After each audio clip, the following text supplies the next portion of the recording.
Мен Эляға 20 000 долларлық алтын бриллиантами комплект подарок етіп атам.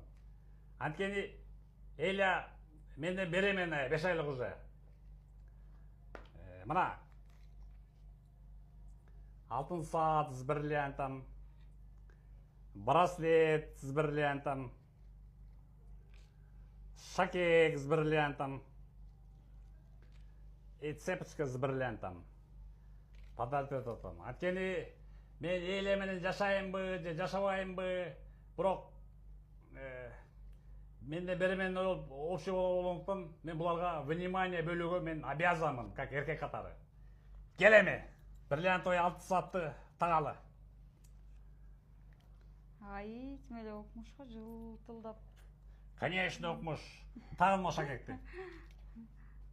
Сон. Бриллианттар эле көрдүң кандай? Бриллиантты өрүп алып калдың.